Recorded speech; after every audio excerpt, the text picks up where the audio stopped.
You're listening to The Lindia Grant Show. Think on these things with Lindia Grant.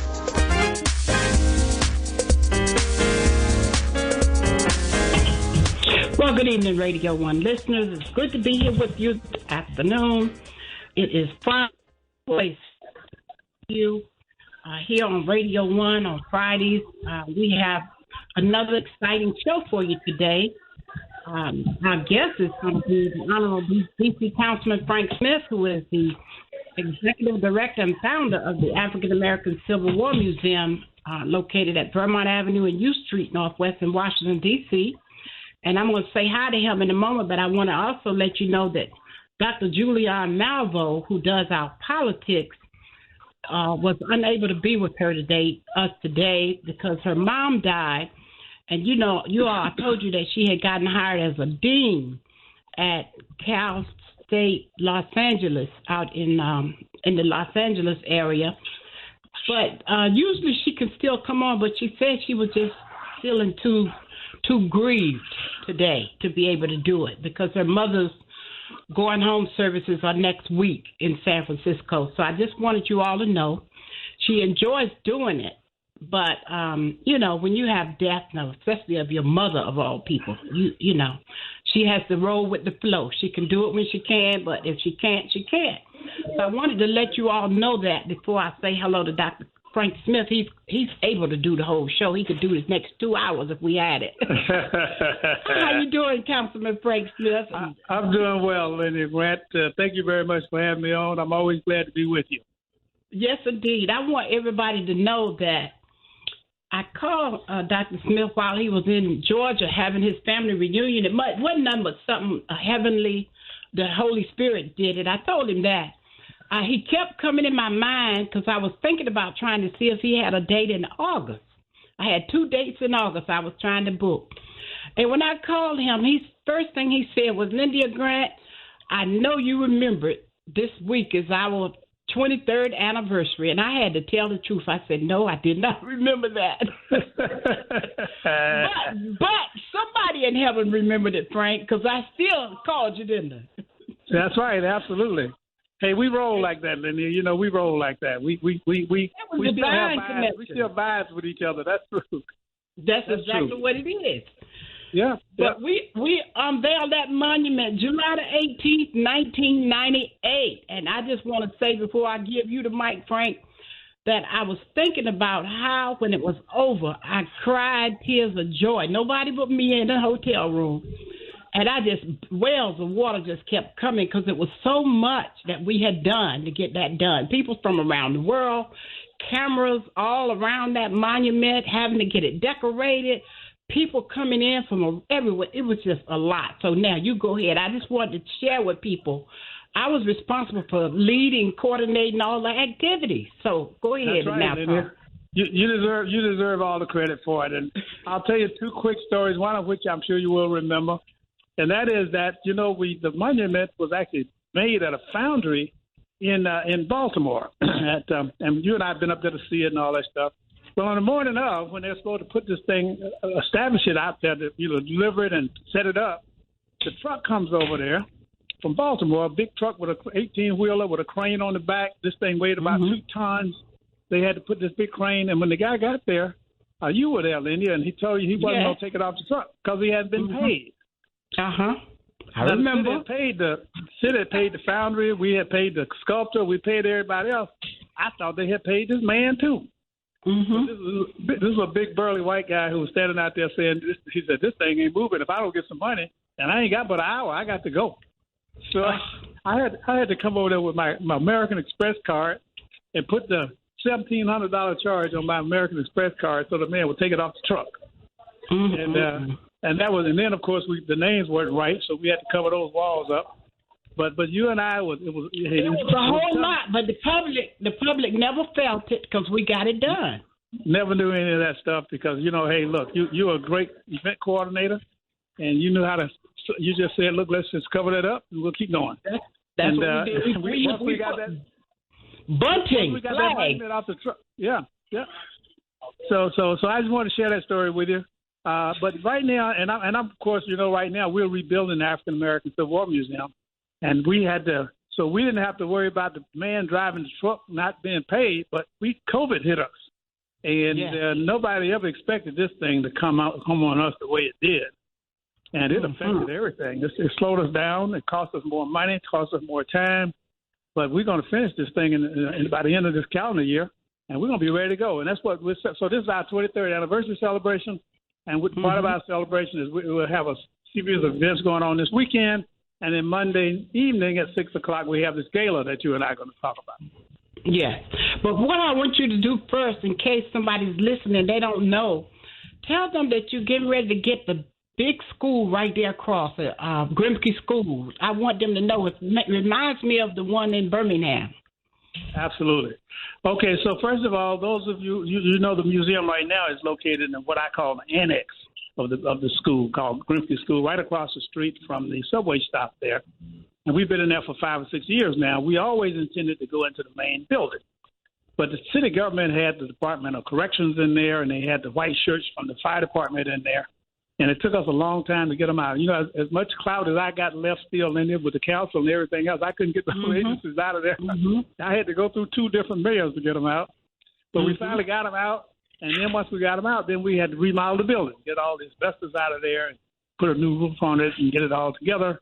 And we're in that process right now.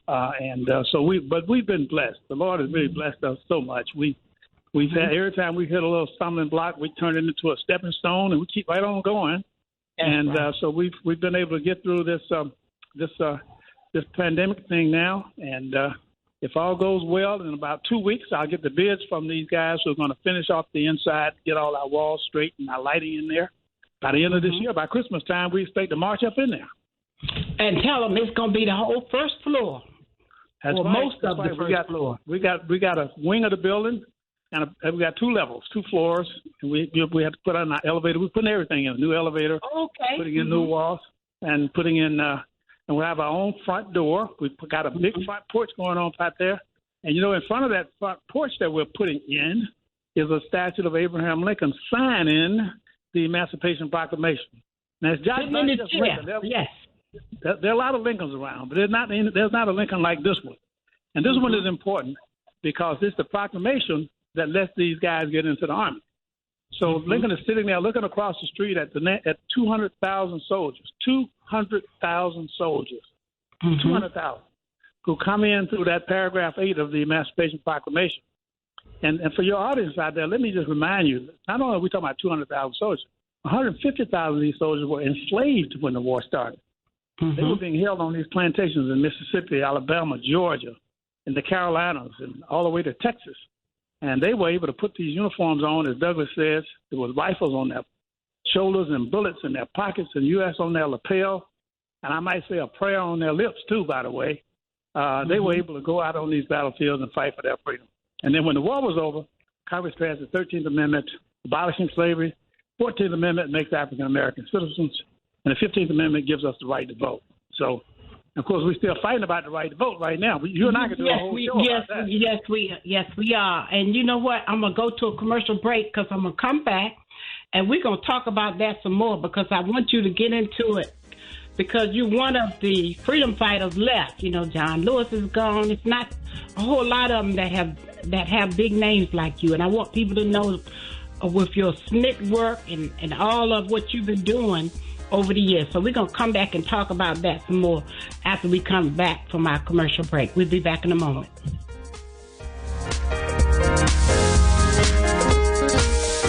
She heard my cry for help. If my care coach at AmeriHealth didn't take the time to listen to me, I don't know where I'd be. What was the turning point for you? Well, before talking to my care coach, I didn't know that my health plan already had therapists to help me face my depression and anxiety. I had panic attacks all the time. I couldn't put it into words what I was feeling, so nobody could help me. I was just sad all the time. Hearing my care coach say the words, "You are not alone," gave me hope, and she was right. Because of her, now I have a therapist, medicine for my anxiety, and tools for managing my stress. When I didn't see my way out, she was there, and she's never left my side. At AmeriHealth, you aren't alone.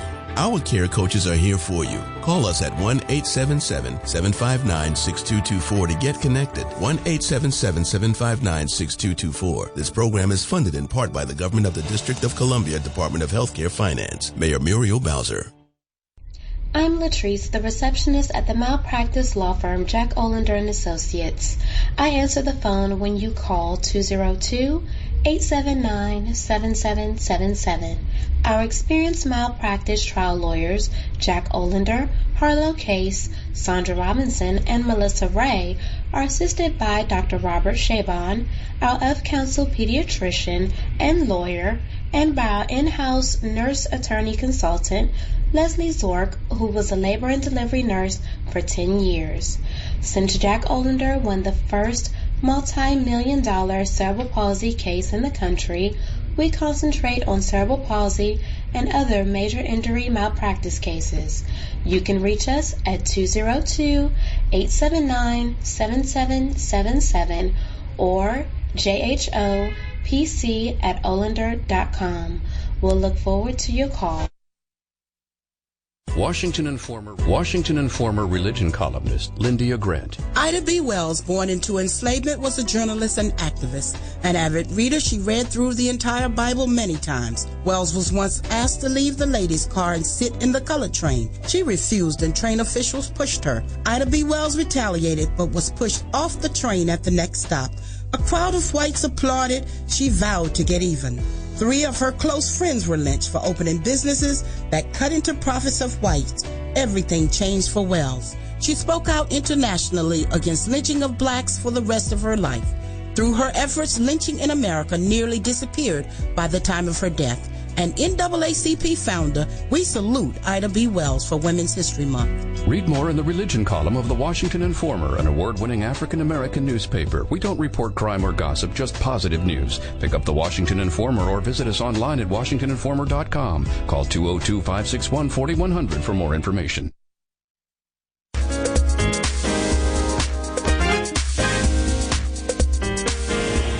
All right, you're listening to the Lyndia Grant Show right here on Spirit 1340 WYCB, Radio 1, Washington. We're talking with the Honorable Councilmember Frank Smith, who is the Executive Director of the African American Civil War Memorial, and he's the founder. He's the one that God gave the idea to set this monument up. So we are happy to be here with him today as we celebrate the 23rd anniversary of the unveiling of now this national monument, the only monument in the United States that pays tribute to all the black soldiers who fought in the American Civil War, which includes their white officers, 209,145. So we're going to go back and now talk to him because he's also a founding member of the Student Nonviolent Coordinating Committee, SNCC. And he worked with the group down in Mississippi fighting for civil rights for blacks in America with Dr. King and for the right to vote. So before we went to commercial break, he was talking about that. So go ahead and continue, Dr. Smith. Well, you know, Lyndia, the Civil War for black people, and this is really the story you and I have been trying to capture for all our years that we've been working on this. This was the place where African Americans finally got a chance to put on those uniforms and go out and fight for their freedom. And after the war was over with, actually Frederick Douglass was the one that started talking about something called bullets to ballots. Bullets from the barrel of those guns they were carrying on the battlefield to ballots. He said, when these men get out of this war, they're going to go back home to these states where they've been enslaved, Alabama, Georgia, Mississippi. My folks still lived in Georgia. Your folks were in North Carolina. They're going to go back to these states, and they need the right to vote to defend themselves. He was talking about we're going to trade one for the other. We're going to trade our bullets for ballots. And he was trying to instill that fighting spirit in people to we're still fighting. We're just fighting now with ballots instead of bullets. And that's the message I think we have to try to get through to our people now. And if you don't think it's important, I'll tell you, you just think about the fact that in all of these states now, not just in the South, but in states like Pennsylvania and Wisconsin, and Lord knows in my home state of Georgia, they're trying to pass laws to get people so they can't vote down there. And you see what's going on in Texas? Those legislators left the state so that we could put in jail. Yes, they did. They got out. Yeah, they got out of the state. So I know everybody in your audience is already registered to vote. You all know how important it is. But we still have folks living in these other states. My folks still live in Georgia. Your folks are still in North Carolina. Some of them in Arizona. Arizona's having the same issue out there now. Oh, my God, yes. Yeah, so we still fighting over the right to vote, and because voting is so important. And we earned that right to vote on the battlefield. I want to tell people that all the time, because if we hadn't got out there and put on those uniforms and took a chance, took a bullet like everybody else, as Denzel Washington says in that movie Glory, we took a bullet just like everybody else did for this country. We've been taking them ever since. We took them in World War I. We took them in World War II. We're taking them now in all these other places where our men are in on battlefields. And, you know, my grandson, I have a grandson who's a Navy SEAL right now. He's in the United States Navy. So we still carrying that flag and still talking about freedom, even when our own freedom at home is in doubt, even when we can't get the right to vote the way we should here in the United States. And so our monument and museum, we tell that story all the time. We tell parents to bring your children there. We'll turn them into freedom fighters. We want them to know that things might be a little bit rough and a little bit tough here, but the only way to make it better is for us to keep pushing and keep on working hard at it and keep on voting. And so I'm happy to be a part of that. And could I just say a couple of things about you, Lindy Grant? I want your audience to know this. You and I were talking about this a few minutes ago, too. You know, we are not only freedom fighters, and Lindy is a radio personality, but we're also human beings, too. We have children and grandchildren. And I wanted to just say a special tribute to Lindy, because she adopted two families of young people. She met them in middle school when they were 11 to 12, 13, 14 years of age. And one of them had got herself in a little bit of trouble. You know, she was pregnant at the age of about 14 to 15. And her folks had turned on her and everything. Lindy took that girl in and raised her. And that girl has now finished not only herself college, but now her two children have finished college. And I think we ought to give her a hand clap of praise for standing by those people. She sacrificed herself. She sacrificed her own money, her own welfare. And she did something that I don't know anybody else who's done that. I know a lot of people, and I don't know anybody else who's done it. And I want to give you your flowers in front of your audience so they can hear it from me. And I know this. I'm testifying to this because it's something I know about. I witnessed this, and I want the world to know that you've done a great job. And that's why we're still friends, and I'm sure we'll be friends forever. Amen. Yes, I know, and I appreciate, because you and Wendy, even when my mom died 20 years ago, I hate to even think about it, but they came by. They had been in Georgia visiting her family.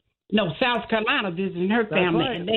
That's right. And they came to my house in North Carolina, and my father was sitting there. He's a proud man. He's dead now, but I remember him sitting there. He still looked like a proud man, didn't he, Frank? He sure did. Absolutely. But Wendy said, look, I know it's 4 or 5 hours out of the way, but we got to go there. She said, Lindy would do this for us, so we got to go see her. I appreciate it.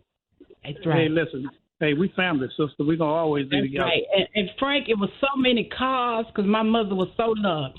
But anyway, let's don't talk about that. But thank you so much for that.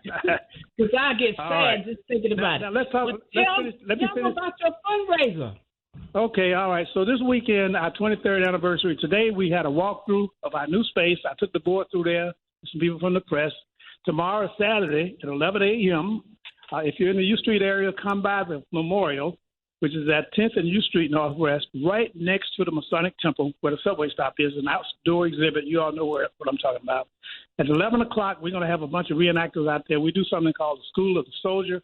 This is free. It's outside, so it's COVID-free, and we'll be able to do it outside, and we'll have masks for people if they still want to wear a mask. You don't have to wear them outside, but if you still want to wear them, we have some available for you out there. So I want you to come by. And then on Monday, of course, we have to pay for all this stuff that we're doing, all this reconstruction work that we're doing, all this renovation, all this new art we're buying.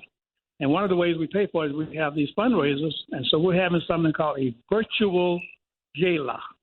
Virtual means you can get online and be at this gala wherever you are, and you don't have to come to any place. You don't have to dress up. You don't have to, you have to dress up from the top up now, because if you want to come on Zoom so people can see you. But we're inviting everybody to come out for that. You do have to register for our event. You pay us $100 for registration, and we'll give you a book. You get a choice of a book, or you get a free dinner from from one of those people that deliver like Grubhub or somebody like that. Mm-hmm. And so it's, if you want to register, go to our website at afroamcivilwar.org, afroamcivilwar.org, or call our office at 202-667-2667, and somebody will take your registration on the phone, and then we'll send you a link, and you'll be able to enjoy this great gala that we're having. We have a speaker, Clint Smith, who's going to talk about this book that he has called How the Word is Passed. You all probably saw him on CBS recently, and he'll be on talking about his book. And then after that, we have a casino room that you can go into. We have a Cinder's room you can go into. We're going to have some fun, and we're going to have a good evening. So come out and join us, have a good time, and also get yourself a book, but more importantly, help us fund this little. We have a little bit of a shortfall that's caused by this pandemic. We're trying to raise a little money, so we can't do things much without money. So help us out. Well, that's why I wanted you to tell them about it, because I know it's some folks out there listening that got $100. Because I'm telling you, everybody didn't run out of money during the pandemic. A lot of people still work from home. They still maintained. You know, I didn't, but some people did. And all of us got a COVID check or two. And I know I did. I got one. I didn't get but one. Some people got two. I got one. But I was glad to get it. Don't get me wrong now. Amen. Because it came in right on the spot when I did get it. But we have to share what we have, because it's, our religion teaches us that when we share, we get it back. You get it back somehow or another. And so gives a chance for you to share an opportunity with us, and the chance we get, we'll share with you. And that's how we work. And I want to encourage people to help. Even if you don't want to come on the virtual gala, give a contribution. I don't care if it's $25, $50. Give the Civil War Museum a call at 202-667-2667. This is history that's going to be here for when me and Frank are dead and gone, and all the board, we're gone. None of us going to be here forever. But this history, people need to know that over 200,000 black soldiers fought in the American Civil War, and they need to know that that's what helped set America free. And I'm telling you, it's important. It's super important. And if you haven't taken anybody down there to that museum, you need to go. There are tours that are going regular. More people come to the African American Civil War Museum before COVID. I know there were hundreds of thousands of people coming from around the world, sometimes more than it is from D.C., just buses, Lord, just coming to see that museum. So if you live in the area, yes, go ahead. That really is an amazing story, Linda, and that we get more visitors from out of town, more visitors from out of town than we get from D.C. So here's what we've done. We've created something called a Passport to Freedom program for D.C. schools. And I have people on my staff who go into the schools. They work with the teachers. And before COVID, of course, we couldn't do any of this during COVID. And I don't know when we're going to be able to start this up, maybe in the next spring. But we would take these kids to the museum, and every kid that came there under 15 years old, every kid under 15 would get a free book, and they would get a passport. And now for many of these kids, they never saw a passport before. So we made a museum passport. It looks like a real passport. It's not a real passport. You can't use it to get to the airport or anything. But we give the kid a passport because we want them to see what it looks like. And what they can do with this passport is they take this passport to another museum. Say they go to the Anacostia Museum or they go to the museum on the mall and get it stamped. When they get 10 stamps in this book, bring it back to us, and we give them a prize. So we work with the teachers, show them how this thing can help the kids get motivated, and we give the kids a book they can take home with them, and we also give them a passport to freedom. So when you support us, you're not just supporting another monument museum, but you're also supporting D.C. school kids, well, D.C. and Maryland and Virginia, not just D.C., Maryland and Virginia primarily, because those are the ones that are close by, and we want to get our numbers up. And so, we send people out there to get these young people, to bring them in, bring them and their teachers to the museum. All right. Well, Frank, we're just about out of time. I thank you for being my guest today. You were concerned about if we were going to have enough to talk about. I told you I didn't even get to everything on my list. I just made a little quick list. But I got to give myself time to do my clothes. I want to thank you for being my guest today. I invite everybody to give $100 or register for the virtual gala that's coming up next week. And come out to the African American Civil War Museum on Saturday. The number is 202-667-2667.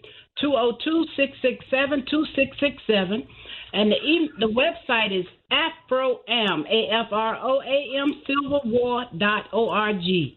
All right, give them a call. Frank, give them a quick close, and then I got to close too. Well, I'm just happy to be, I'm glad God blessed me to be able to do this. We started out, in life, we don't know where the road's going to lead us. We just have to travel this way by faith. And Lindy and I have been working together by faith for all these years. And we have to have faith in our people and faith in our God. Okay, so let's keep working together. God will keep blessing us, and we'll keep trying to earn our stay here on earth. Thank you very much, Lindy. May God continue to bless you and your family. All right. Thank you. Thank you, Frank, so much. All right. Next week, you're listening to the Lydia Grant Show. Next week, our guest will be Dr. Darlene Ruffin Alexander Brooks. She's my soror out of Atlanta, Georgia. She's going to talk about mental health during the pandemic. That does it for our show this week, ladies and gentlemen. I want you to like us on Facebook and follow us on Twitter. And we invite you to come out this Sunday and attend worship service at the All Nations Baptist Church. We are having our first in-person live worship service at 2001 North Capitol Street, Northeast Washington, D.C. Our pastor is the Reverend Dr. James Coleman. We'd like to see you come out at 11 a.m. All right. Words, thoughts, and deeds have a boomerang effect. So be careful what you send out. Scripture says, my people perish for the lack of knowledge. So think on these things. From the Lyndia Grant Show, I'm your host, Lyndia Grant. Until next week, good day. Thank you for listening to the Lyndia Grant Show. Think on these things with your host, Lyndia Grant.